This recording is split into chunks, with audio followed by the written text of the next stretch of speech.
You're now tuned in to the Chronicles Podcast, hosted by the homie Cuzzo. You BZ. We back again. What's happening? What's up? We got the boy Eddie B back, man. Yes. What's up, guys? Mr. Boxing. So, it's a question I didn't ask you last week, but we'll get to that. So, Okay. Episode 133, we gave a breakdown of what Fury had to do to win. Apparently, this game plan was applied, Yep. and Fury stopped Wilder. Yep. So, what is your take on him actually applying the game plan? I mean, you got to give the man a lot of props. Mm-hmm. When you can go out and execute a game plan and then be successful with it, it shows a lot about a boxer, you know, in his abilities. Also, confidence and things like that. You know, when Deontay first came out, even a little bit in the second round as well, I mean, he threw a couple body jabs. He had a couple successes with a straight right. You know, I mean, he was throwing punches a little straight. It looked like he was boxing or trying to box a little bit more and setting things up, throwing the jab a little crisper, you know, not just measuring and being slow with it and then throwing the looping right hand after it. So, but, you know, obviously that was all short-lived. And see, and it's weird getting your perspective, because when I watched it from round one, it just seemed like once Tyson Fury pressed him, like when the bell rung, Tyson Fury went immediately up to him. Yeah, he rushed in the ring. He was uncomfortable with that. Like he didn't expect someone to get right in his face. And that's his whole reason of doing that. It gets people, you know, it can throw a man off his game plan just a little bit. And now he's caught up in this moment of, oh, shit. And he's on high alert, and he's jittery, and he's tense. And now he's, you know, he's not relaxed, and he's not at the pace that he wanted to be. Because Deontay is naturally he's a slow starter. He's a slow starter, and he's just, slow pace fighter. He doesn't throw high volume of punches, you know, generally. He does the burst, right. You know, basically. When he's ready, he'll throw the couple wild combinations, and then he's back to just kind of standing and measuring and looking. So, do you think it was a good stoppage? Yeah, I mean, the man was getting his ass beat. I thought they should have stopped it a round sooner. And you know, I guess when I was watching it, I was like, okay, well, he might not come out. You know, they might call it off the stool.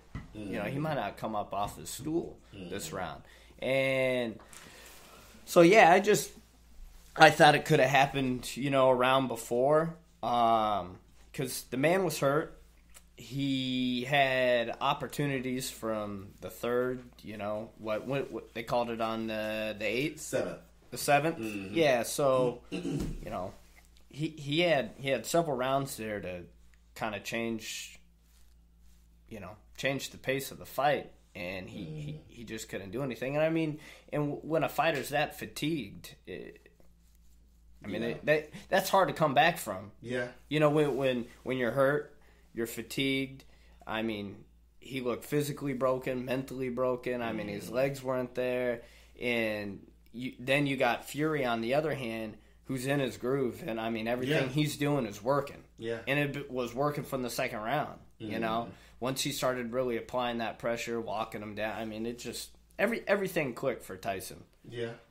I mean, he caught Fury in the first and second round. Yeah. And Fury just kind of just looked at him like, okay, that's it. Yeah, he had a couple nice straight right hands that he landed. And Fury just kept walking him down, sticking to the plan. He looked solid. He looked great.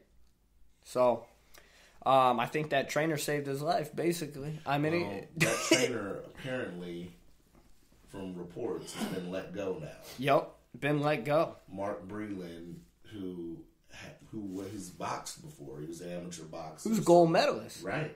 So his camp apparently parted ways with him. And that was the '84 Olympics. I mean, that was tough competition. You know, that was prime time boxing. I don't know why they would have done that. He felt like he made the right call in the moment. I mean, I think he did. It sucks as a fighter because, you know, like Wilder said, he wanted to go out on his shield, and a lot of times, you know, he is a confident guy.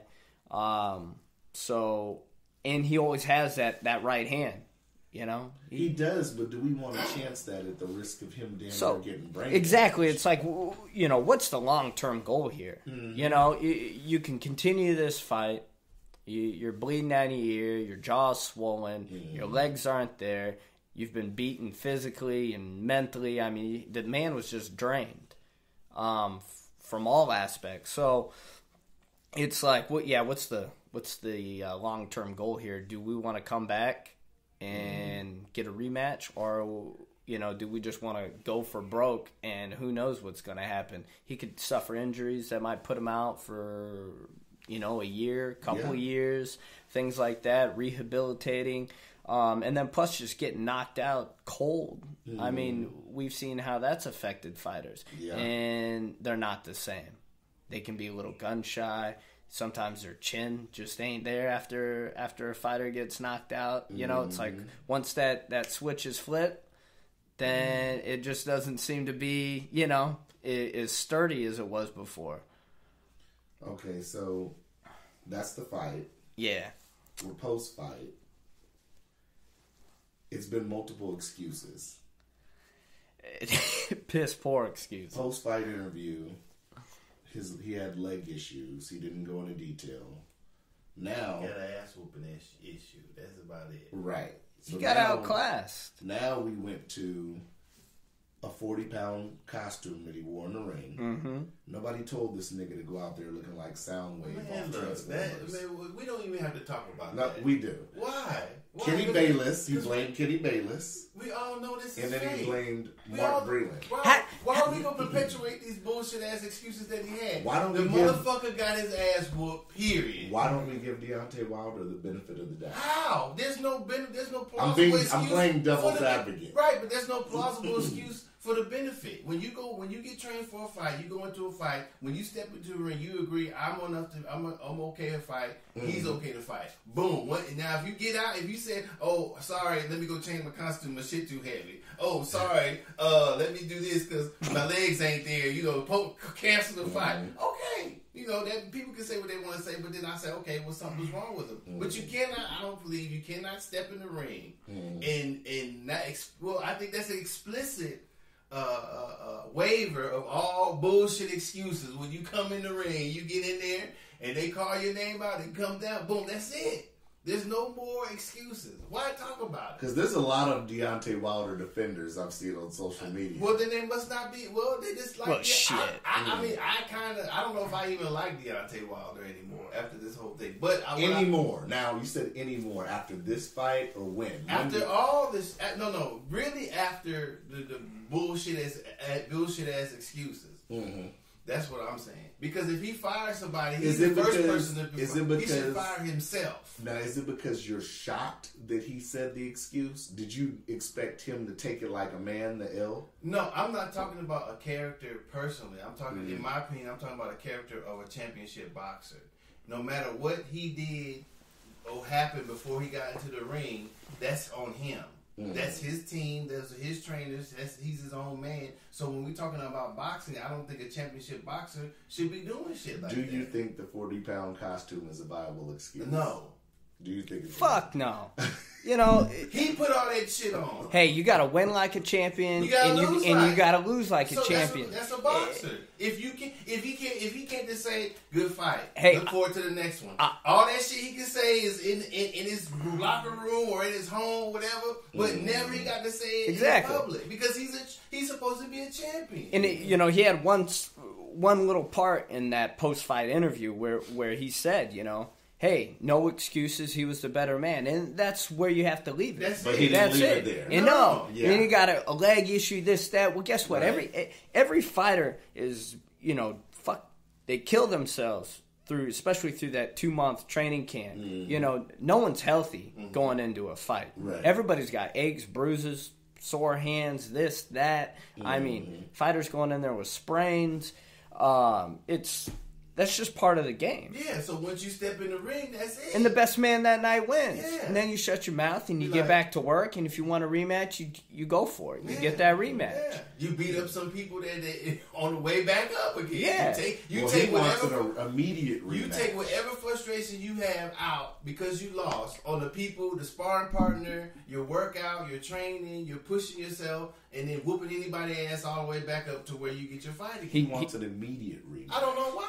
He can't handle immediate rematch. No, He better call George Foreman. Get them legs taken care of. I don't think there's anything that he can do unless change his whole. He got rid of his trainer. They got him to there. So now you got to get used to a stranger basically in your camp. He's got to rebuild the team, that's ridiculous. you know. He doesn't have time to do that. I did see that George Foreman offered to train him, but I have to think, honestly, I think that was more of a joke. Do we really think that George Foreman is viable as a trainer? I mean, I think George is definitely certified to be a trainer. I mean, but being a great boxer doesn't mean you're a great trainer. No, 100%. But I think he could be a good weapon to sit in on Deontay's, sparring, his training, his camps, maybe incorporate some certain things, into his regiment where it could benefit him. If he really does, obviously he had some sort of leg issue. I guess the eardrum, that injury was ruled out. It was just a cut. It was just a cut, they're saying. So that means that he was getting his ass whooped. He was just getting his ass whooped, and he never recovered. Well, people are blaming the knockdown, too, and then I saw a lot of people complaining because the punch was, quote-unquote, behind the head or whatever. But, that comes with the territory. If you look at the footage, Deontay kind of angled himself to get hit like that. Are we just making news? We all know, all three of us know, all that shit they were talking about and that's bullshit. True, but at the same time, a lot of people try to give stock in the bullshit. That's why I'm trying to break down the bullshit. Yeah, it's a lot of bullshit to dissect. Because Wilder's been hitting people behind the head his whole career. That's what the referee. If the referee wasn't in there, people would be getting hit by the head. People would be getting elbow. People would get. You're fighting. Mm-hmm. The only rules the person that maintains the rules in the ring is the referee. That's why that person is there. Mm-hmm. So if I'm fighting in the boxing ring, if I'm doing something, it's gonna be the ref to tell me. I'm not the if he turn or slip he's not. And if the ref go like that, I'll be like, damn, fuck it. You know what I'm saying? I'm not gonna really worry about what the ref. The ref is doing his job. Fuck the ref. I'm fighting. So if I hit a motherfucker in the ear, behind his head, with his tongue out, knock his mouthpiece out, trip him, I'm trying to win the motherfucking fight. Yeah. So everything else is bullshit. You sound like an upset ex-Deontay Wilder fan. No, I'm not upset. You still never answered the question. What made you change? Was it this fight? Because you've been kind of salty before this fight. I want to know where the change happened. I don't think Eddie was here.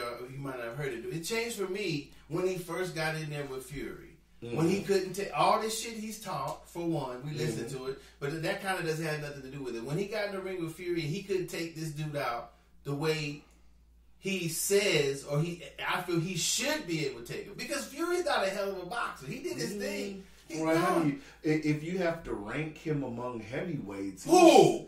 Well, which heavyweight you talking about? Who's the best? Who's the best? Hold on. What? Yeah. Who is the best? Listen, who's the best heavyweight you feel that's a best defensive boxer or a bested ring generalship? I'd say, because I think that's where Fury excels in the first fight to me, and in the second fight, I feel like his ring generalship, controlling the pace of the fight. Being able to take his opponent off of their plan. I saw Fury do that in both fights. I think you could say, in a sense, Ali had ring generalship. In a sense, you could say... Well, but see, he's not up there with no Ali, because he's got... He's not up there with Ali. Okay, but I'm saying ranking him among heavyweights like Lewis, Tyson... Tyson Wait. Hold on. Tyson hold to on. me didn't really have. Hold on, man. We got to stop. You way too high in heavyweights. You made Pinkland Tom. You know, you got way too high. That's at the top of heavyweights. Fury's nowhere near that. No, what I'm saying So is, you have to bring the. What? Don't even mention Ali. That- Don't mention Lennox Lewis. What I'm saying- Don't mention Big Daddy Bo. Don't mention Mike Tyson. You got to come way. But what I'm saying down. is, you can't even mention Michael Spieth. You can't. the fight. You But what gotta I'm keep saying, going down. But what I'm George saying, Foreman, you gotta hold keep on. going down. Okay? What I'm saying is, You haven't you're- mentioned a name where I was. a lot even of those stopping. fighters are good, but they're not. They're good in certain areas. That's what I'm That's saying. all fighters. Tyson Now Fury, you're talking about you just like Tyson didn't have you're ring dis- generalship. You're right, but you're dissecting. You're dissecting characteristics of a boxer of different boxers. Right, the But quality. you said among heavyweights. So Right.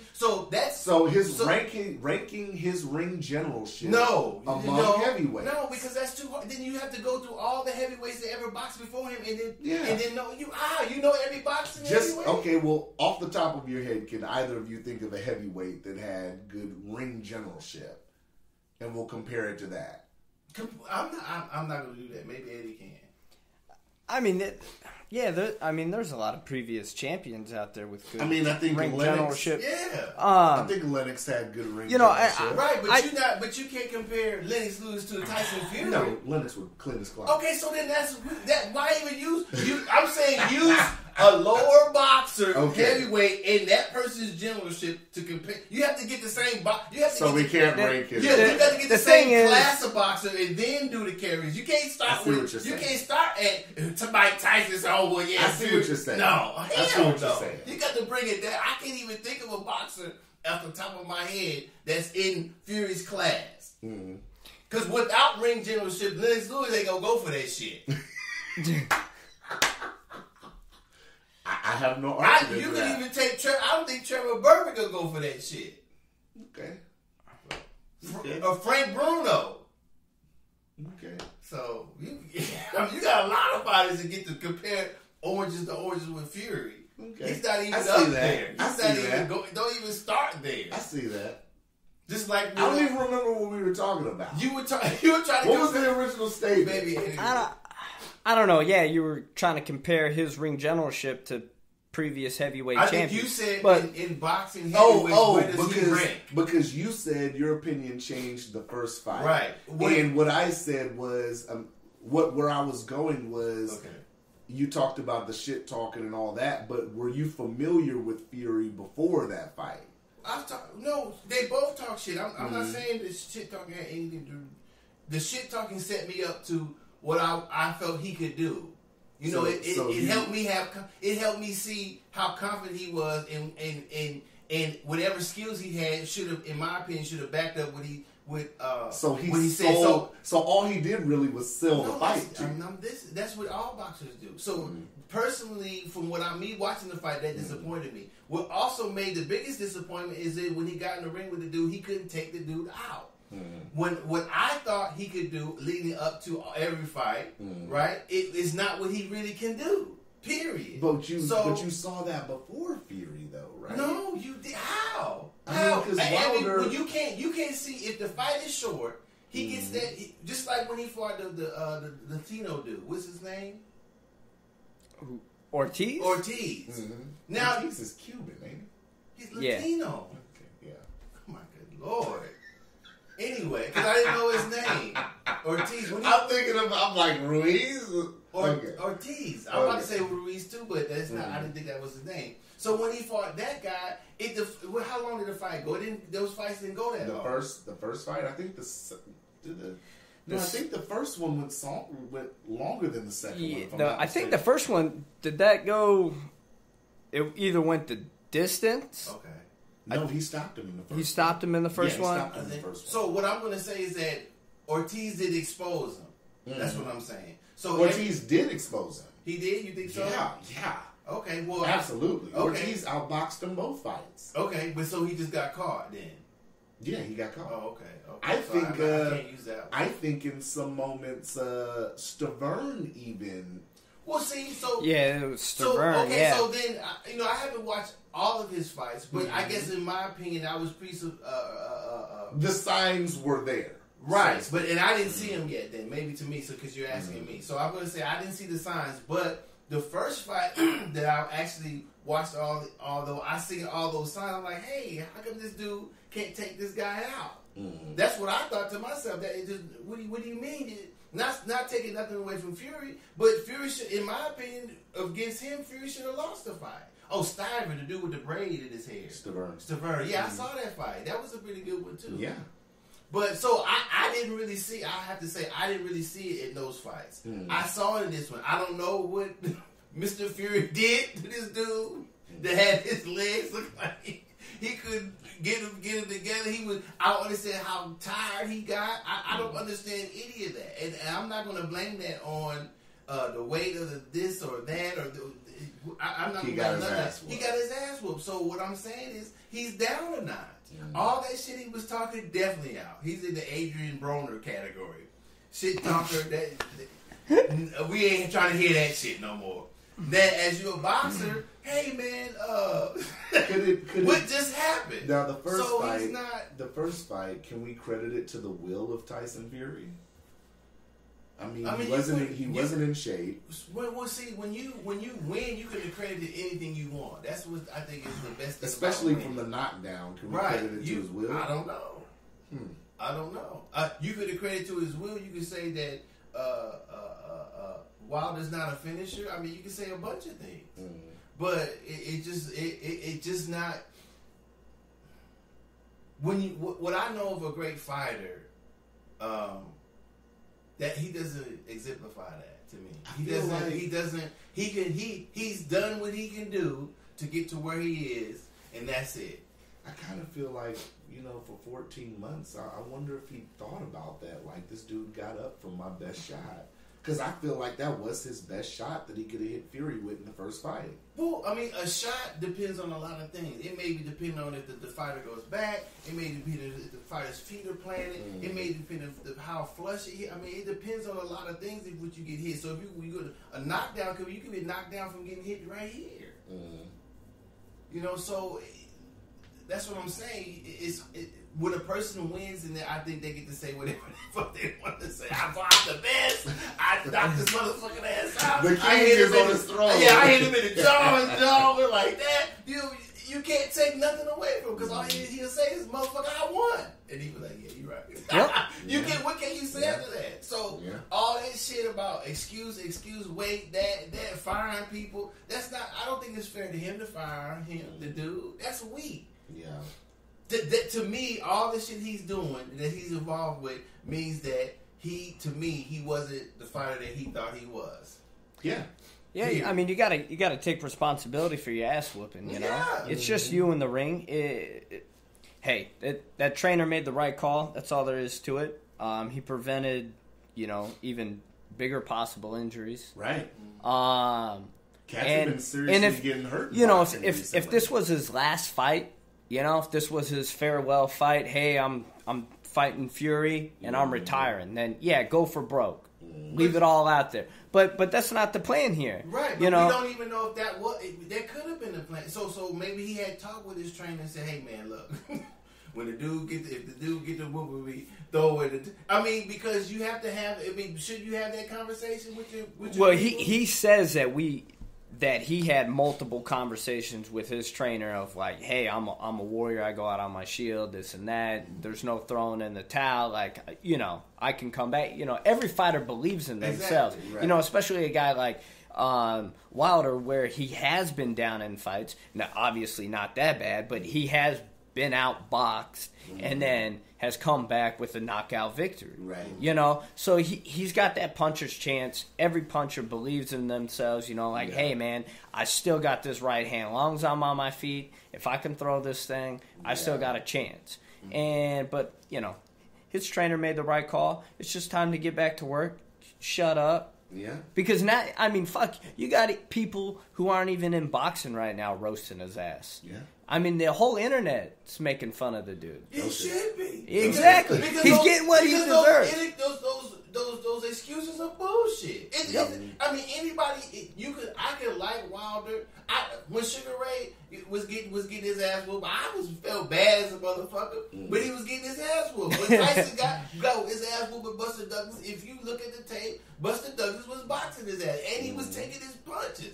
Buster Douglas beat his ass. That's the I had to, when I watched that fight, I had to cut the TV off. Yeah, that shit pissed me off. Wipe a tear off my face, man. God damn it. I think what benefited, though, I think one of the things that benefited Tyson Fury's career, though, is the fact that he's been a journeyman. He's went to a lot of these places and fought these guys. Well, see, I think Deontay hasn't. But see, that's what I'm saying. That's just assuming. That's assuming that Fury just didn't have a lucky ass night, a lucky punch, or whatever. But seeing how he won. You can say that. He can say he's the best in the world. You can say anything, but I don't think what happened Saturday was luck. I think he just the issue. I think not as lucky as far as I'm saying that he had a lucky charm in his pocket. He wasn't doing what he was supposed to do. But I'm saying just as far as luck as the situation, because it looked like Wilder wasn't doing what he was supposed to be doing, or he just couldn't. Because he's not. I think this fight is a worse fight than the first fight on his part. Yeah. Not just because he got beat, just going into it. Where was he at? Where was the Deontay Wilder? At least what we've seen in all his fights. I mean, physically, he wasn't even there. Yeah, it just. So what the fuck was going on? Well, on the pay-per-view, they made a big deal when they showed the trainers getting ready. They were talking about how Tyson Fury was laughing and dancing in the back and loose, and how Deontay Wilder was just pacing back and forth. And I'm thinking, like, maybe Deontay was pacing because he was thinking, like, can I knock this guy out? Well, everybody should think like that in the fight. When they get in the fight, they go in to fight somebody. They should be a little scared. Hey. They should be a little, damn, what's gonna happen to me? Is something gonna happen to me? Am I gonna be able to beat this dude? They should be thinking all that. I mean, yeah, that's kind of whole. When you're warming up for a fight, I mean, it starts from the moment that you say that you sign that contract. Mm-hmm. I mean, from the moment that happens till that bell rings, even throughout the fight, I mean, you're sitting there, you got one thought, on this side being like, man, all right, I'm the fucking best. I worked hard for this. I want to whoop this motherfucker's ass. And then you got the other side like, oh shit, man, this is fucking a lot harder than I thought. I don't want to fucking lose, and you're thinking of different scenarios, and you're even up to the fight, you're watching, whether it's footage from his training camps, you're hearing rumors of sparring. I mean, all this shit gets back to you, because there's not a lot of secrets in boxing. Training camps are sharing information. Right. You get leaks and stuff. So there's this whole time you have this whole mental battle, of shit. But do you think with any fighter, not just Wilder, do you think that, I mean, are some trainers honest with their boxer? Look, motherfucker, you got one punch. I think it depends. You got this is you can't. You're not a boxer. Mm-hmm. You're not float like a butterfly, sting like a bee. You're not Rocky. You're not motherfucking. I think at Wilder's point it wasn't. I don't think so. So this is what we have to do if you want to win. I think they were riding the Grady train. I think this team was riding the Grady train. I must have, because it doesn't happen. I think it's more of,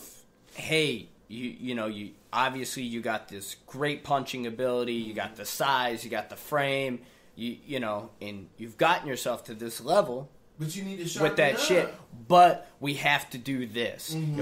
If we're gonna compete with a in shape, ready Fury that plans on bringing it, not a Fury that just got off of a 2-year layoff, or and that had one comeback fight. Yeah. So we're dealing with a sharp, ready, prime time Tyson Fury. Forget how he looks on the outside. Forget how he looks. Heavyweight, that shit's out the door. He may not be muscular. He may not be chiseled. He's not 154 in fact. So forget all that. Exactly. Those glamour muscles don't mean shit. I learned that early on in my boxing. But yeah, so fuck, I forgot where I was going. Is it true though? Before you Oh, go about into, I don't want to interrupt. about the trainer not telling his. So I don't think his trainer's like, hey man, you only got this one weapon, you kind of suck. They're like, hey, this is what we need to do. So we're just gonna work. Because a lot of trainers try to keep that confidence level high. Not build them down, not break them down. Yeah, it's too late to break them down. Right, just tell him, be like, I mean, in the beginning, like when they put on for the second fight, hey man, look, I'm gonna tell you the truth. I'm gonna be honest. You take it how you want, you can fire me. Man, you got one motherfucking punch, man. It is hard. But you have to set it up. You can't just unleash it every 2-3 minutes and thinking because he took it. Who said and that? He got up. So it has to be Bradley. your punch has to be in combination with something else. That punch has to be used to wear him down. You bing bing bing, blah. Then okay. Don't expect to knock him out. Andre Ward said exactly what Yes, you said. don't expect to knock him out, but use it as a tool. Not with this guy. This guy is not going to be knocked out by that punch. And I think he should have. I mean, he should have definitely went into this fight knowing that, hey, I can't rely on knocking him out. I have to be able to box. Right. I have to have more of my arsenal. Mm-hmm. I got to be able to jab and jab and jab and move and set the tone. Yeah, put combinations together. Throw in little check hooks. Go to the body. I mean, you have to be able to mix it up with a guy like Fury. You're not going to win off of one punch because he's too smart. Yeah, just do what he don't expect you to do. Come in there. Yeah, motherfucker, come on. Do whatever. And it's kind of like what we were talking about before the fight. Fury knows he can go in there and do the exact same thing. Yeah. It was up to Wilder to come in there with a whole nother game plan to have more in his arsenal to be a different fighder. But then it ended up switching around. Fury ended up being the different fighter. A little more flat-footed. Yeah. Less jerky, less feints. He looked very calm, and we got collective. Back to Sugar Hill. Yeah, and Emmanuel Stewart's nephew. Mm-hmm. Yeah, he trained. And he walked him down, man. He walked him down and he whooped his ass. Mm-hmm. That's it. And that's all there is to it. I mean, I don't know. That's what I'm saying. We can go through every bullshit excuse that he went through that people are believing, but just to say they're all bullshit, that should handle it because they are. That's what I wanted to ask you. So, I mean, I think a lot of the mistake that some people think is because a guy is in shape, chiseled like a Greek god, as they say, and all this shit, that he can hit hard. Is that necessarily true? Just because a guy is chiseled doesn't mean he can hit hard, right? Big muscles, I mean, even that, just having that big kind of bulky frame, like, man, that looks like a strong ass dude. Mm-hmm. I've had a lot of experience where those guys don't hit like shit, man. Mm-hmm. It's one of those weird things. Like I was saying, you can lift all the weights you want, but you could still not have any power. Do you think it's a matter of they're in shape and they're chiseled and all that, and they don't have power because they don't know how to punch, like how to throw a proper hook or? Well, I mean, at that level, at a pro level, everybody should know how to punch. Everybody should know how to throw properly. You're right. So that's not an excuse. But power is one of those things that you're born with. Mm. You either got it or you don't. Mm-hmm. Like I said, it's like you're a fast runner or you're not. You got quick reflexes or you're not. You're tall or you're fucking short. It's just these are God-gifted abilities. You can do tiny little things to help a system, get you a little better. But yeah, that's just what the way it is when it comes to punching power. I mean, the way you look. Your frame, your physique has nothing to do with it. I wish we would Reese and Anthony Joshua. Mm-hmm. I mean, Ruiz wasn't muscular to speak of. Knocked the boy down. No, I mean, you can tell that's a thick boy. He's definitely a fan of Taco Tuesday. Definitely. Taco every day. And like Joshua's not. I mean, he's got probably the best physique in boxing. Mm-hmm. But, I mean, he's no powerhouse hitter. Mm-hmm. I don't think so. Mm-hmm. He's not very explosive. Mm-hmm. And then, so I don't know. I mean, you could sit there and pick out a lot of different fighters in the past that, don't really have that muscular. Really, Bo wasn't cut up, but he was a hell of a puncher. Yeah. You know, like he was big. Mike Tyson, you know, that guy was just a... And he wasn't that chiseled, but he hit hard as a motherfucker. You know, yeah, and he just was... He had God-gifted abilities, man. The guy was a freak of nature, you know. He was... You see him as a teenager, you know, and he looked like a grown-ass man. You know, he just, like, fucking jacked. He had that prison build. Yeah, he was a powerful, like you said, the more muscles you have don't make. I mean, it could sometimes mean that you're a little bit slower. Look at George Foreman was never, you know, he don't look like no Anthony Joshua. No, right. Neither did Aaron Frazier. That motherfucking hit. Muhammad Ali didn't either. You know, I mean, some of the people aren't just because, like Eddie was saying, just because you're physically chiseled doesn't mean that you can hit harder, run faster, or stronger. Yeah. Not necessarily. Yeah. So I mean, so we need to just let the Deontay fans be butthurt. They're just gonna have to be butthurt, right? Yeah. Until I mean, as a fan, I'm butthurt too, but I'm not gonna go be swayed by some bullshit as that. So they're saying the rumor is that I guess Fury can choose whether or not to do the rematch. Should Fury do the rematch, or should he just fight Joshua? He should fight Joshua. I mean, my opinion. I think I guess either fight financially is going to be a success for him. You know, because if they did it in Wembley, it'd be. Man, I would not fight Wilder again. No, I'm talking about Joshua. Yeah, if he fought Joshua, yeah. Oh yeah, it would be huge. Yeah, he should fight. I mean that would be a worldwide event, you know. And hey, if he decided to fight Wilder, whether it was over in Europe or over here, it would still be, you know, a great success. People will still buy it. Deontay's got a lot of fans. He's still, you know, hey, maybe he'll knock him out. Maybe he'll get lucky.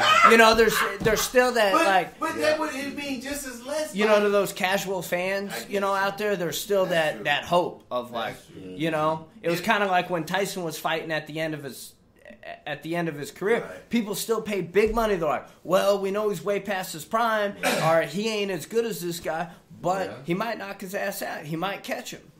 You know, so either way, financially, it's a good move for Tyson. But yeah, I see him fighting Joshua. Yeah. If he fights Joshua first, then fight Wilder. I wouldn't even fight Wilder again, honestly. I mean, you can fight Joshua, and if he beats Joshua, that's it. I'm the best heavyweight. I can retire. Right, but I'm saying then I call him. Yeah, you still want that fight? And that was his plan. You know, I mean, Fury's talked about that. He doesn't feel like he has much left to prove in this sport. Mm-hmm. You know, you can sit there and try to compare him to ex-heavyweights and where he's ranked among the best. Mm-hmm. But the bottom line is he's the best of his generation, of his era. Exactly. He's the best That's heavyweight of his era. That's the truth. He beat Klitschko. Mm-hmm. Now he's beating Wilder. Mm-hmm. I know he'll kick the shit out of Joshua. Mm-hmm. I don't think there's a chance there. Yeah. But I don't see that fight being that competitive. Yeah. Before we, what time we at? 38. Okay, so I guess you're right about that. I mean, I can't take nothing away from you. You called this one, so I mean, when I seen Joshua fight, what's his name? Glitsko. What's his name? Glitsko. Second week, Glitsko. Well, I don't know. I'm trying. Shit, I'm not doing it on purpose.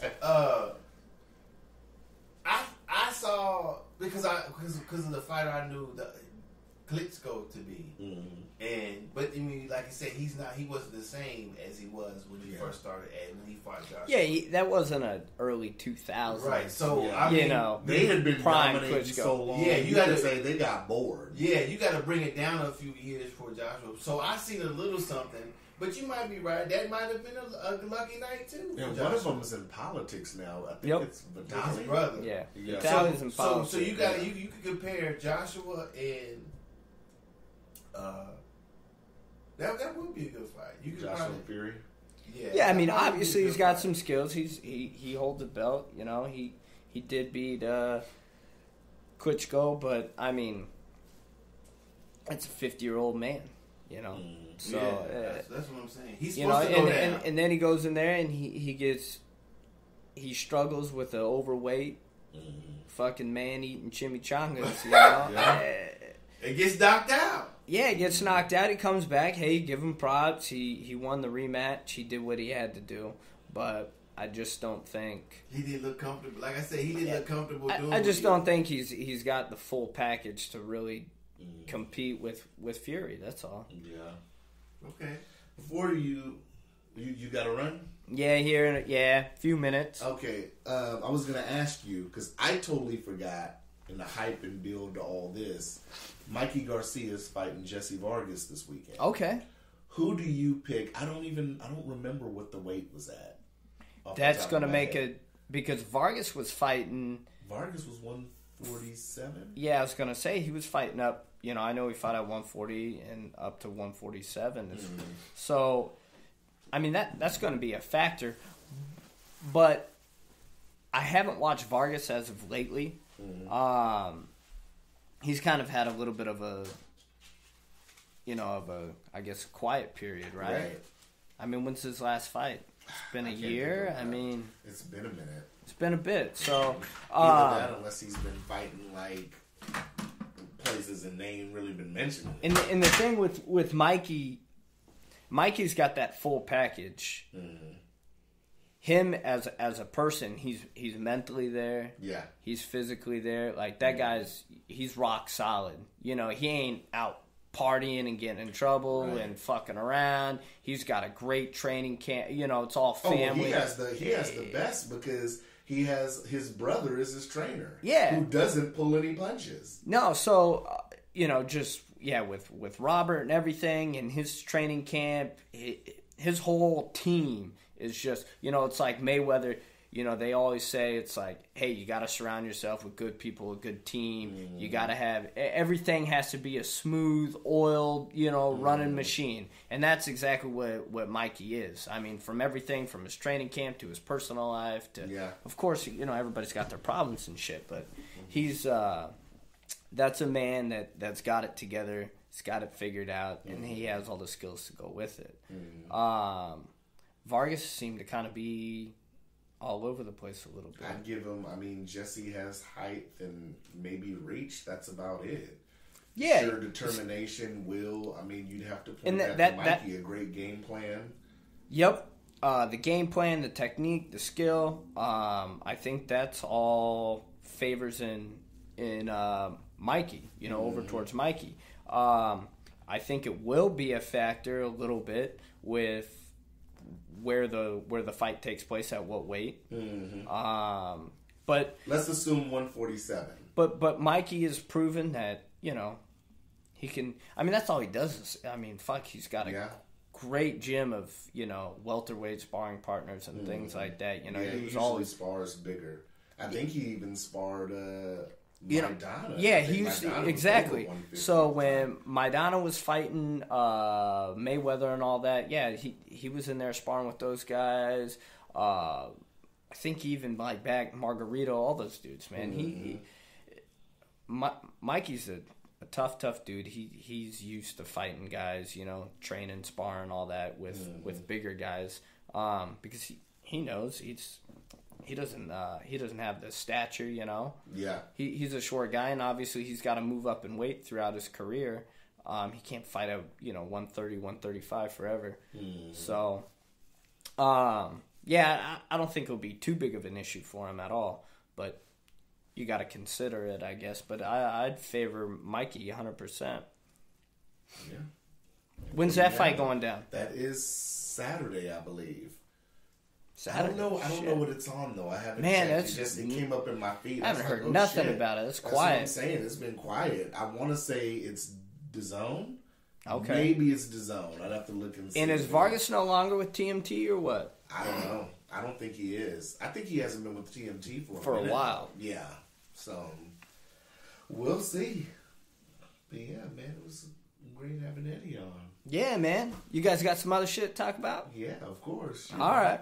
Well, I'll let you guys have that. Go back to work, man. I got to get back to work. Yeah, go ahead.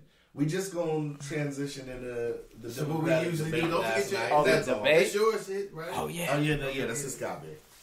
Yeah, so Yeah. it's always How's a them pleasure. debates going? I watched 2 minutes of it. I turned that shit off. He watched that shit. I don't watch that shit. I leave that up to him. He be trying to get me to watch that shit. I'm like, man, I seen snippets of it, but Who do you like out of the candidates?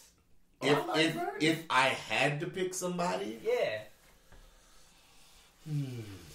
come on, man, quit Bernie. What are you thinking about? You feeling the burn? I He have got to. Who else he gonna pick? Who he gonna put? we have to keep a rule. None of them are gonna beat Trump. I don't know. None of them. I'm a little changed on that. You can believe the Bernie burn looks good. Hey, you don't know what's gonna happen. If a motherfucker like Donald Trump can win, you don't know what the fuck happens. So Bernie's got a little momentum. You gotta give him something. You can't just say no. 2016 Bernie ain't 2020 Bernie. He's not supposed to be, but he's got a little something going on. He's got Well, he's got a ass, follow. right? That's what I'm He saying. kicked ass in Nevada. Yeah. But they went at him last night. Well, they're supposed to. They obviously they didn't go at him enough in the last two, so he's doing something good. I don't know. All right. All right, but Yeah, I don't know. I just don't see. Well, I mean, like I said, I don't want to put the cart before the horse because there's still a chance they could screw him Super Tuesday. I mean, it's not going to be screwing him or nothing like that. It's not going to be screwing him or nothing like that. It's just he lost. If they sit up here and give all the super delegates to somebody else, none of Bernie's pop right now matters. You're right, but it matters a little bit because that gets people more recognized. That may get more people to who weren't kind of listening to him to give them their ear. Yeah. So I mean, like I said, if Trump can win, Bernie can win. I have to take back my previous saying that I don't think anybody could beat him. At that time, I didn't think that nobody could beat him. Whoever sits up here and wins, they have to sit up here and compete with, like I said, whether you like Trump or you don't like Trump. Trump has a fantastic ground game.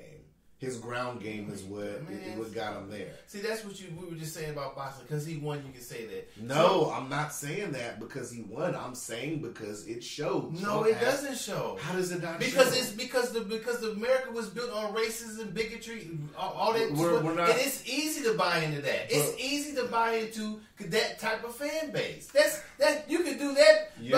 But you're looking at it from that point of view. No, it is that point of view. Simply looking so you're saying he won on his politics. You saying not he what won? I'm saying. So what? That's the ground game. That's not. Okay, no, so that's explain not the ground game. Okay, so what's not the ground? The ground game is how you organize your campaign and everything when you're going in these states. No, that's not states. That's not the ground game. That's infrastructure. No, it's not infrastructure, though. I'm sorry. So when a person goes to build a street or any ring, what do? They get logistics. They get all the equipment, right? They get all the stuff together. So that's your team. That's not the same as a campaign. It is a team. So how do you build a campaign then? You build a campaign with your team, like you so said, where do you? So but, stop right there. Okay. So you plant your team members. Or you send your team members where? You send them to all these areas, battleground states. Okay, so when you go logistically to build something, what do you do with your team? You send them to the site. Right. To what? Right. To what? To the battleground state. Okay, so what is so same difference, right? So that's logistics. Insane. So he picks the people. So unlike construction, you're surveying the land. With the people, you're surveying the people in the area. With what? Your platform. With what you stand on, what you stand for what's going to be your platform to get people to vote. Okay. So that's what I'm saying. So he does that platform is easy to go to those people who think like that, who feel that way, who feel like Trump. It's easy to do. It's not a hell of a thing that he did. He didn't change major America to get behind him. He just bought into what major America already is. That's not a hell of a game. So all of these battleground states and everything, you mean to tell me? Because like I said, it's obviously apparent Trump's ground game is better than Bernie's. If Bernie's the nominee. I know it's unpopular. Bernie has a fantastic... Whether it's popular or not, it's more in my opinion, it's more motherfuckers who feel like the people that support Trump. Because if all presidencies or campaigns were based on the truth, based on telling the truth, based on not people. Well, I can't say we're gonna leave racism and bigotry out. That's always been behind the scenes. But if we're gonna just say the basics, truth, a platform that represents the all of America, that's not what Trump's running on. So it can't be a hell of a. Okay, but what's Bernie running on? I don't know exactly. We're talking about Trump. Medical for all, health care for all. Well, that's what he's running on. I don't know. Free. That's what he's running on. Well, it's not free. It's pay. But we're not getting to the pay. Well, that's what I'm saying. I'm not discussing Bernie's what his platform is. You said that Donald Trump has a head of a ground game. I said because he won, you can say that, but I don't think. No, even leading up to it. No, well, I don't think so. I mean, I think he bought into what all rally size alone. It's a difference. That doesn't mean anything. I give Bernie Sanders credit though. Bernie Sanders has a hell of a social media following. Wow. He has a hell of a following. He has the best following. He had it when he first started. Yeah, he did. Okay. How that compares to now is the big question. Oh, I don't know. But I'm not gonna agree with anybody that say Donald He's Trump in the lead now, but I'm not. Like I said, do I think he's going to get the nomination? It's still in question because they still might screw him. Well, whether he does or not, I mean, if he doesn't, that fractures the party. We can both agree, right? What do you mean fractures the party? In what way? Because if the will of the people is for Bernie to be the nominee, but somebody else gets the super delegates and gets the nomination, that fractures the party, right? Because you're going to have those Bernie people, same thing as in 2016, who aren't going to show up or going to vote opposite or just aren't going to really... in essence, then every party is fractured in that way because the person who gets the super delegates or whatever is not always the person who... Right, but that's the Democratic Party goes on super delegates. Okay, well, if they've always done it, then it's not nothing new that the party will be fractured in. Because I'm going to say that even when Obama endorsed Clinton, that should have fractured the party. Because I mean, if Bernie is the nominee, Obama's not going to endorse him. I just don't see it. Okay. Do you think that helps or hurts Bernie? I don't know. I can't really say. Do you think a Barack Obama endorsement means anything in 2020? That's a good question for you. To white folks, no. Maybe to people of color, they might. If Bernie's the nominee, some white people voted for Obama and love Obama, so we can't say that. Well, I don't hate to say that. That's how I feel. Mm-hmm. So if you look at Obama's whole presidency and what the shit that he went through, just because of the color of his skin, that's why I'm saying that. Mm-hmm. All that stuff he went through because of the color of his skin and the color of his family's skin is unnecessary. Mm-hmm. So on the surface, that's what I'm going to say. I'm going to say that no, it's not going to matter because he went through that. And I would say that some people of color didn't like Obama. I'm not going to say that, but I'll say the majority of where his shit came from was from white folks. So I'm going to say that yeah, it might matter. It might matter to me if I feel that Obama, as a person of color, that Obama did the right thing. He did what he could in opposition to what he was facing during his presidency. Yeah, if he endorsed Bernie, yeah, I may take that. It's not going to mean that I'm going to vote for Bernie, but I may say, let me listen to what Bernie's got to say. Since my man is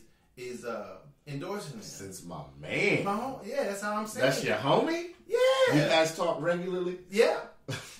Just fuck out of here. Okay, well, you know I'm not, so why are you asking me then? Anyway. You tried to sell it though. No, I didn't. You asked me. I didn't say I talked to Obama Obama aside. So what I'm going to say is that that's not going to matter to white folks. So Obama aside, do you think if Bernie's the nominee? We're playing a lot of ifs here. Mm-hmm. If Bernie's the nominee, will it matter to the African American voter that he's against reparations? Do you think that's a big thing? I know I'm popping them questions, huh?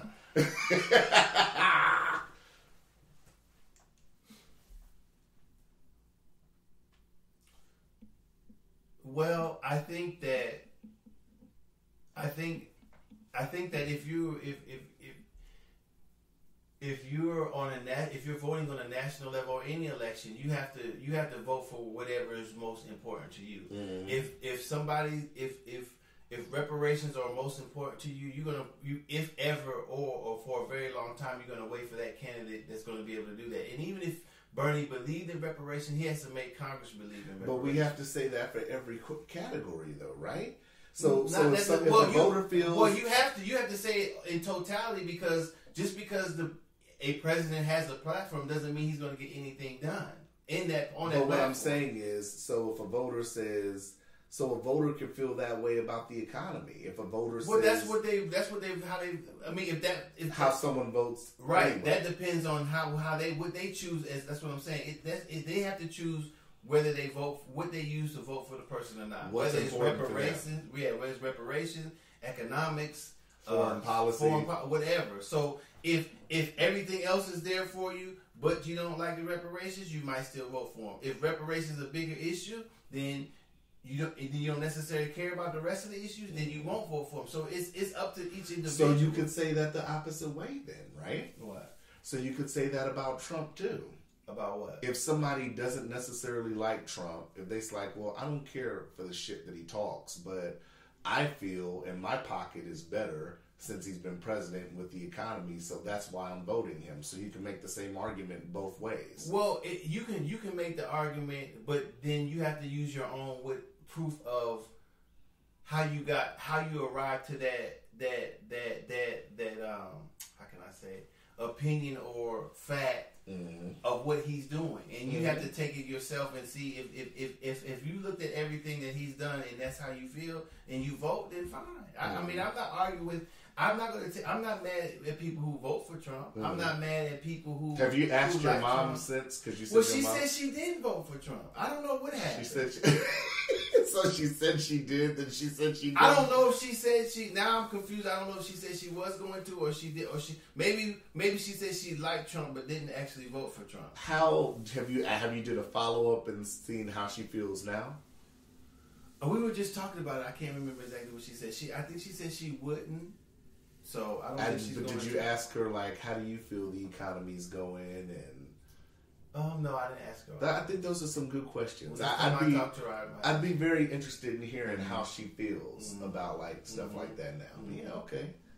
Yeah, that's interesting. But I don't know. I mean, Bernie's in the lead right now. It's gonna be interesting when they actually. Well, because you were talking shit about Bernie when it first started. Oh yeah, I'm still talking shit about. Well, Bernie. I'm just saying, you act like he was never gonna have a chance at all. Did you? Sometimes you gotta wait to get to prom to fuck somebody. I'm gonna try to. Hey, that's the prom. If that's what you're aiming, that happens. You did your thing. The prom is Super Tuesday, so I'm saying if you at the prom and that's what you want to do from the prom, that's what happens. You done your thing. Not even that. Hey, sometimes you get to the prom and you not on the set. You're on the sidelines with no dance. Bernie might show up to the big dance and might not. Well, he's not Little Bernie. There'll be plenty of people that want to dance with him at the big party. He ain't Little Bernie right now. You think so? Yeah, I mean, just to be there, to hobnob with him, to talk to him, of course. He's leading. It's going to be interesting. So, is Bernie better than he was in 2016? No. Well, why couldn't he say he isn't? The difference... out of all the candidates that ran, that tried to get to the thing, and he's up at the top. Coming from 2016 into now. He has to be Is Bernie better than Bloomberg? Yes. Is Bernie better than Elizabeth Warren? Absolutely. Is he better than Klobuchar? I don't like Klobuchar's voice, so absolutely. Is it Buddha?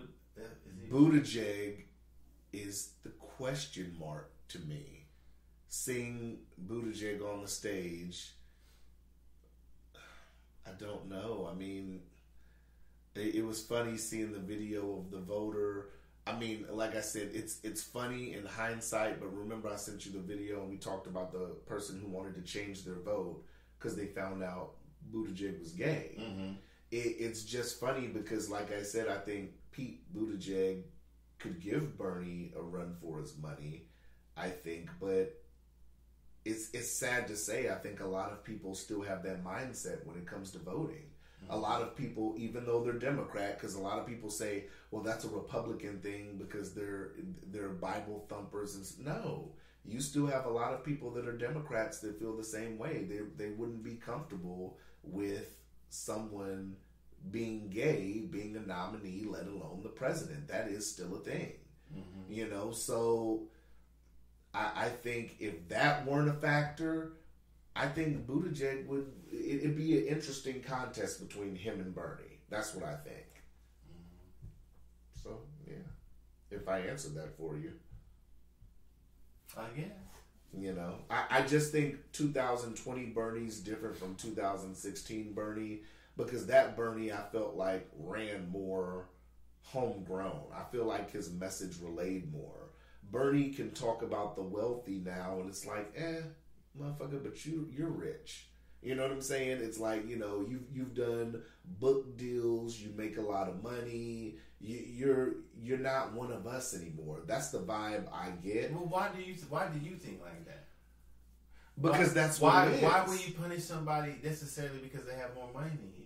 As far as character or how I could make the same what you just said to me. I could say the exact same thing to Bernie. No, but I'm talking about why you say that, not a comparison. I'm saying why do you because he has enough money? Why can't he talk to you? Because he has more money than you. Why can't he speak to you or anybody else? And I'm not saying he can't. But listen to what I'm saying. You just asked me that question. Why hasn't the average voter asked Bernie that question yet? Well, I'm talking. I'm asking. Now, that's the right. That's the question. I'm asking. Now, as a voter, what I'll say is, Bernie. Not just Bernie, but that. Right. You're not just using Bernie. You're using anybody with money. And I'm going to use anybody with money. Okay. The difference with Bernie is compared to Trump and Bloomberg. Trump and Bloomberg, yeah, motherfucker, we're rich. In a sense, you get that vibe from them. You get that, yeah, we're rich before we did this shit. It's no secret. But with Bernie, it was like in 2016, Bernie ran like he was one of us. And I think a lot of that resonated with voters like, I feel like Bernie's talking to me. I feel like Bernie's one of us. This time around, when you know he's made money off this book and he's like, oh, well, the wealthy need to be held accountable, and the billionaires and the billionaires. It's like, well, Bernie, you're a millionaire too. So are you really gonna sit up here and are you gonna pull more money out of your pocket? I mean, let's keep it real. That's my thought process as a voter. Okay. I mean, if you're rich, I tell a motherfucker straight up and down, if you're fucking rich and you want to be in politics, which you have to have money to be in politics anyway, right? We can both agree on that, right? You don't have to be wealthy to be in politics. You don't have to be wealthy, but you have to have a little bit of change on you. No. And hold on. Because those can all be donations. And I was going to say that. You don't have to be I was going to say that. Politics. You have to have motherfuckers that are willing to give you campaign financing and this and that and the third. Well, if you can't finance yourself, yeah, but you don't have to be rich to be in politics. Right. Okay. But you get bought and sold off the campaign financing and all that. Well, that's a separate issue because that's all candidates. Right. Not but just the people Joe who are Blow rich. off the street can't say, I want to be president tomorrow, and he's going to be a viable candidate. Why not? That's what the president. That's what the president. Because who's going to finance him? Well, that's what I'm saying. So donations. The fact that he's Joe Blow has nothing to do with him being elected president. And I get what you're saying. So the only reason why you have to have the reason why you have to have money because it's expensive to run a campaign, but that doesn't mean you need to be rich. So why can't Joe Blow or Susan Joe or whatever? Somebody, Joe Blow that works at Joe Blow that works at GameStop can't sit up here and run to be president. Why not? You can write yourself in any time. You can write yourself in. But Okay, so who's gonna write you but in? that's irregardless. But it's like you're saying that he can't be it because he doesn't have money. That's not true. But we all know you have to have money. But not. How would anybody know who Joe Blow is? But when you're saying it as being as far as this person being rich, that's not the case. Mm-hmm. So there's no link between being rich and being in politics. So Joe Blow works at GameStop. You're saying he could be a viable candidate for the presidency. I don't know what his platform would be or what he or she would say. Let's just assume. But just because he or she is working at GameStop doesn't mean they don't have anything to say or couldn't be a good politician. So so what I'm saying, word of mouth isn't going to get them to the stage. Maybe it will, maybe it won't. It won't. But what I'm saying is, it would be nice if that person can get people to donate to help fund the campaign. Yeah, but that has nothing to do with being rich. Right, but so that's all I'm saying. You have to sit up here and spend money on campaigning to get these people. I'm not saying you don't, but what I'm saying is the connect. My question is that being rich shouldn't affect people's how they view somebody. It shouldn't, but it does. It should. Having money and running a campaign. That's not the same thing. Hold on. Okay. Being money and running a campaign, the campaign financing is how people see Right, you. but that's not the same thing. How does Joe Blow? That has nothing to do with him being rich, though. Listen to what I'm saying. So start there. So, You're talking about, I know he has to get somebody, I know he has to get somebody to finance him. I know that. That has nothing to do with that person being rich. How does Joe Blow from GameStop get seen? That's up to him. He has to have a social media following. Okay. He has to have an ad or radio. But that's not what I'm talking about, cuzzo. That's not what I'm talking about. What are we talking about? You're saying that you look at Bernie Sanders different because he's rich. Yes. Okay, that's what I'm talking about. I said, why that? That has nothing to do with his campaign. And then we started talking about Joe Blow. You brought up Joe Blow. That's not what I'm talking about. Because I said a person who doesn't have any money can't be a viable candidate. That's not true. That's very true. No, it's not. Okay. Because a person has money doesn't mean that a platform they create isn't viable for the United States. Okay. Let's start this from scratch. Let's use me for an example. Okay. I want to be president. Okay. How am I going to be president? You have to get your platform out and get people to give you donations. How if you don't have the money yourself. How do I get people outside of you have to go outside. You have to somehow travel outside the 5-month ranges, knock on some doors, get yourself on. I'm from Alaska. I gotta go where? Wherever you feel you need to go. I gotta go to California. Maybe. I gotta go to Detroit. Maybe. I gotta go to Florida. Okay. I gotta go to New Hampshire. Right. I gotta go to Ohio. Where? I gotta go to Iowa. Where? I gotta go to New York. Wherever. How am I getting all these places? I don't know. That's up to you. If I'm working a average job, $10 an hour. Look, you already made your point. That's up to you. That if you really want to do it, then you'll find a way. You find a way to do everything else, then you can find a way to do that. If I'm making $10 an hour, that's not my concern. I'm not. You're running for president, not me. So why are you asking me? I wouldn't know. That's what I'm saying. So what a person without money can't run for president. No, that's not true.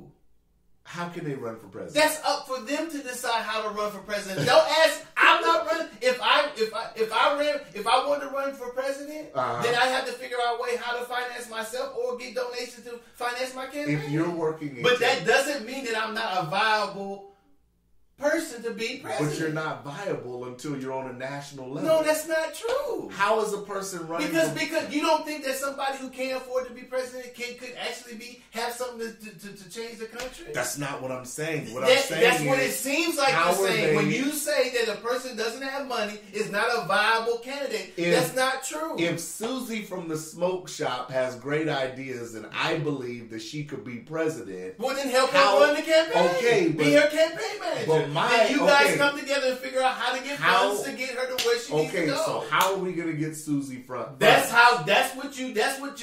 you being her campaign manager and you believing in her. That's how you get her to where you want to go. Docious, I love that.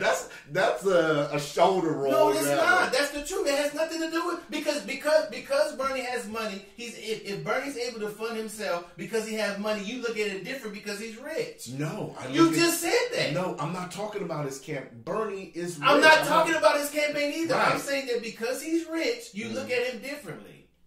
From when he first ran. No, yes. I said no. I'm not saying that. I'm saying that when you said that Bernie said he's talking about the rich and needs to be held accountable, you're saying, well, Bernie, you're rich too, so you look at him differently. Now, I'm not talking about from the beginning to now. I'm saying you look at Bernie differently because he's rich, right? Right, from the beginning to now. That's not what I was talking about. Then. That's what I was talking about. No, why would he? Because he has more money now. That's what I'm saying. Why? Because he has more money now that he's different than before. Because before, I think myself and I think a lot of people looked at it more genuine then. How can he be less genuine because he has more money? Because he's talking that millionaire, billionaire shit, and it's like, yo, you're a millionaire, billionaire. So what? So you're gonna take out of your pocket? Not necessarily. You don't know. I don't know what he's gonna take in or out his pocket. Mm-hmm. I think that when we prejudge, we're just as bad if we prejudge anybody for having money because they're rich. I agree. But that's what you're doing. What I said was, at the beginning, I said is, if you're a millionaire, run as a fucking millionaire. If you're a billionaire... What does that have to do with anything? What does that have to do with anything? Nothing. It's just showing your cards up front. That's all I'm saying. How much amount of money has to do with his platform? Him, millionaire, trillionaire, thousandaire, 10,000. What does that have to do with anything about I think it has something to do with your platform. If your platform is sitting here, I'm going to tax the wealthy. I'm going to do this. So you're really going to tax yourself? He has to if that's what the platform he's running on. If he wasn't rich and a person was standing up there and they said they were going to tax the rich, it would involve him. It would involve him if his own platform. So you're saying he's either going to take money out of his pocket or he's selling... It's not... No. Let me finish the quote. Let me finish the question. Hold on. So we're either saying Bernie's going to take money out of his own pocket, or he's selling wolf tickets. Technically, he's not taking money out of his own pocket. The profit comes from where he makes from somebody else buying his book, so he gets less of the profit because it comes in tax. He's not missing anything. He's missing a potential profit, but he's not going into his bank and throwing them and giving the money to the government. So stop it like that. He's not taking no money out of his pocket. No millionaire is taking money out of their pocket for tax cuts. That means they make less of a share than already the millions that they're already making. So they have less potential to make the money. So stop that. So like I said, do we believe that Bernie is going to implement policies that would hurt his own pocket? It's not hurting his pocket. He's still he may get less millions, but he's still going to get millions. All of them will. Or all of them will find another way and to try to structure their taxes to achieve what they want to. That's what people with money do. They're not necessarily worried about taxes. Yeah, if taxes went up to a standard, not a grading scale, but all persons who made this gives up $3 million, yeah, they might, but it's on a gradual scale. Are you a Bernie bro? No, I'm just for real. We're separating these two because I think we've clumped them together. Who? Because we never finished the GameStop comment.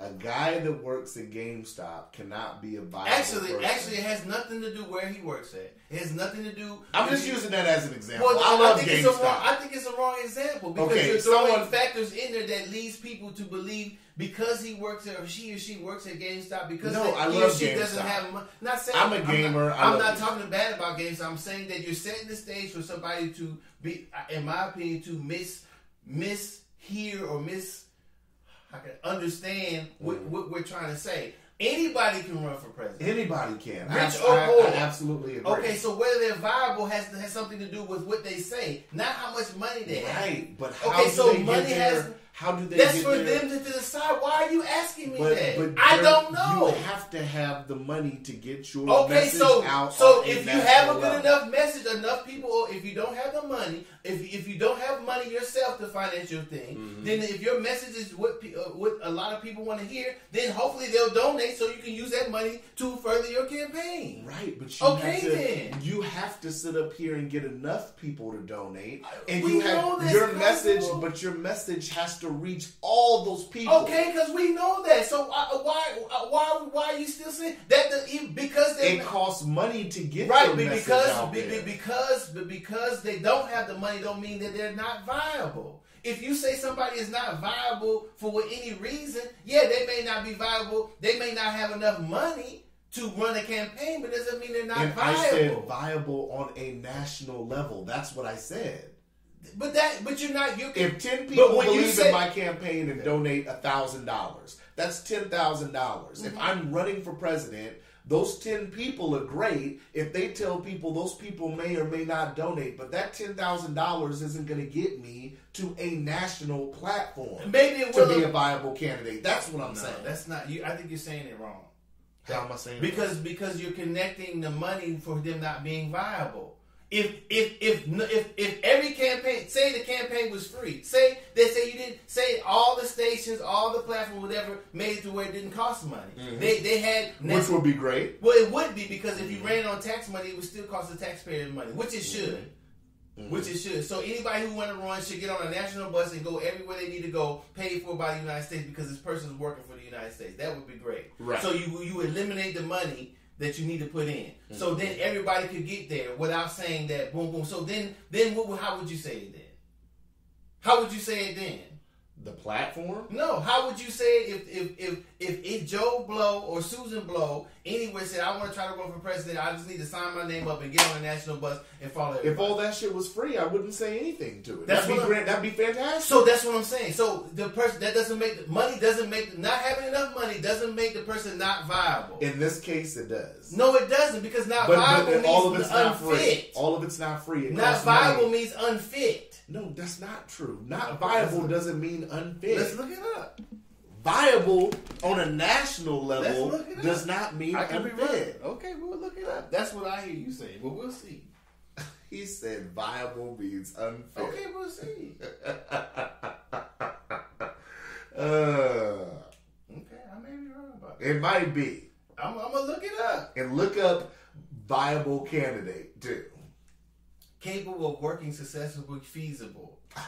But you're not saying economically viable. You're saying viable in general. Read the definition again. Capable of working successfully.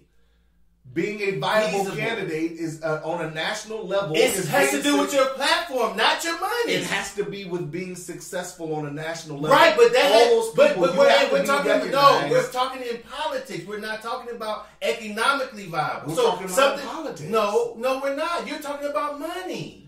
To be a viable candidate on a national level, you have to have money. No, you don't. Radio ads, TV ads. But that's economically, if you have to use the adjective, economically viable. If you said that, then I understand what you're saying. When you say viable, you're talking about the person if you don't have the adjective.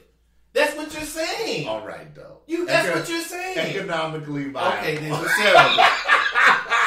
That's the truth. That's what when you say viable, you don't put the D, so I'm thinking you're talking about the person, his or herself. I'm saying it costs money to run radio and TV ads in Iowa, Florida, Texas. Right, but if that person could get there without having a lot of money, then they could make it. And what I was saying was, the person making $10 an hour somewhere can't sit up here and afford to do that. They're not economically viable. I understand that. Okay. But by them not being viable, it's different. You're right. Maybe I get what you're saying is the difference. Okay, so that's why I'm... Mr. I need a definition for well, I mean, damn. It's not a definition.